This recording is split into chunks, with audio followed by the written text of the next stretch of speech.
Donc, pendant qu'au Québec, des centaines de petits épargnants n'ont plus aucune nouvelle, les arnaqueurs mènent un train de vie princier en Californie, jusqu'à ce que Pierre-Olivier Zappa leur tende le micro de JE sous le nez.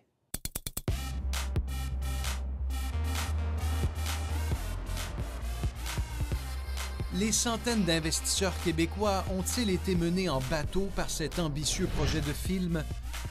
Notre enquête se transporte dans la capitale mondiale du cinéma, Los Angeles. Les plages de sable chaud et les falaises de Santa Monica, non loin de là, un des quartiers les plus chics de la Californie. C'est ici que les dirigeants de Lovagenza s'offrent une somptueuse villa. Alors, on se retrouve dans le secteur de Pacific Palisades. C'est là où résident les dirigeants de Lovagenza. Et ce n'est pas tâche facile de s'immobiliser ici parce que c'est un quartier très sécurisé en raison de la présence de plusieurs célébrités, notamment Tom Hanks ou Steven Spielberg. Et d'ailleurs, il y a quelques instants, le service de sécurité de la résidence de Tom Hanks nous a demandé de quitter. Alors, il va falloir revenir un peu plus tard, soit aujourd'hui, soit demain.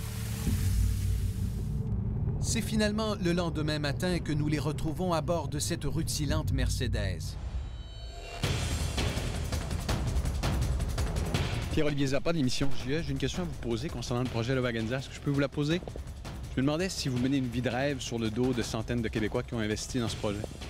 Non, pas du tout. On promet des rendements de 400 %. On dit que vous avez rencontré Steven Spielberg à une vingtaine de reprises cet été, que vous voyagez à travers le monde, que tout ça est imminent, que des grands studios ont été approchés, que Lovagenza va générer des trilliards de dollars. Et vous pensez que les prêteurs sont bien informés? Dans tout ce que tu as dit, il y a la vérité dans tout ce que tu as dit. Donc, de quelle façon c'est approché, ça me rend très mal à l'aise parce que je suis pas dans la pièce avec eux quand c'est dit. Lorsque confronté aux faits, on peut comprendre le malaise. Car rappelez-vous le discours de ses collaborateurs au Québec. Pour nous convaincre d'investir, il nous assurait que plusieurs personnalités participent au projet. On a juste beaucoup travaillé en collaboration avec des gens comme Julian Lennon, Bono, Bill Gates. Donc, il y a beaucoup d'intervenants qui collaborent, je dirais, comme en arrière-plan avec Jean-François et Geneviève. Vous avez des contacts étroits avec Steven Spielberg? Steven Spielberg reste juste ici. Il reste juste ici à côté, dans une maison pas très loin d'ici. On le connaît. C'est un mentor? C'est un mentor. C'est quelqu'un qu'on connaît. Vous êtes en contact avec Bill Gates? Non. On n'a pas contact personnel avec Bill Gates, non. Avant-hier, on a mangé avec Paul McGuinness, qui est le gérant de Bono. Pourtant, Paul McGuinness n'est plus gérant de Bono depuis plus d'1 an. Un autre exemple du fossé qui sépare le discours de la réalité.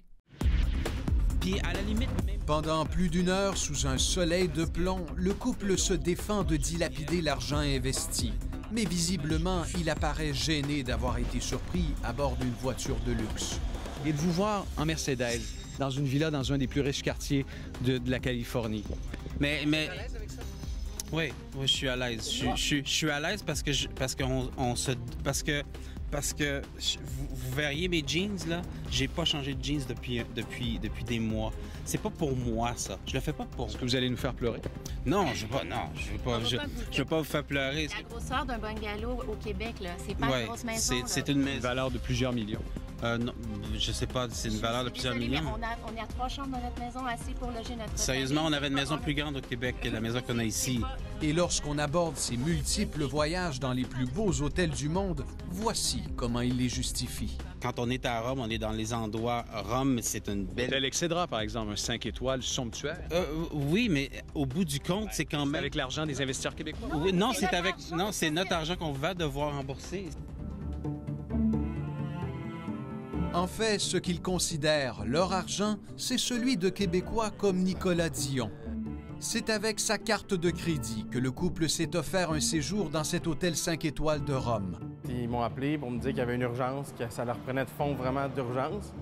Je leur ai autorisé d'utiliser ma carte de crédit. Ils devaient me rembourser en 1 mois. Puis après 1 mois et demi, c'est là que je me suis aperçu qu'ils non seulement n'étaient pas capables de me rembourser, mais c'est 15 000 qu'ils ont mis sur mes cartes de crédit. Les gens voient des choses, et je les comprends, ils voient des choses de l'extérieur, ils peuvent comme moi, j'aurais probablement passé des commentaires si j'avais vu ça à l'époque quand je vivais pas à l'intérieur de cette bulle-là. Et pourquoi les films Lovagenza ne sont toujours pas terminés? Ce serait la faute de l'AMF qui leur a mis des bâtons dans les roues. En ce moment, l'AMF a bloqué les comptes et a empêché et a nui à tous ces prêteurs-là. Sincèrement, si ces gens-là nous ont tout donné, ça m'attriste que ces gens-là s'y ont pris à ce point-là leur économie pour ça. Après 1 heure de discussion parfois tendue dans les rues étroites de ce chic quartier, le couple part rejoindre ses collaborateurs pour une réunion à Los Angeles. Les films devaient être prêts en 2015, ils seraient désormais prévus pour 2020. Pierre-Olivier, d'ailleurs, à la suite de votre passage là-bas, il y a une des grandes vedettes d'Hollywood là, qui vient de se manifester. Oui, de grands noms du cinéma américain qui se disent dégoûtés d'avoir été associés au projet Lovagenza. C'est notamment le cas du producteur Steven Spielberg, de la productrice Kathleen Kennedy, qui a produit Jurassic World. Ils ont ordonné à Lovagenza de se dissocier publiquement de leur nom. Et tout ça, Paul, a alerté les autorités fédérales américaines qui, selon nos sources, enquêtent également sur le projet Lovagenza.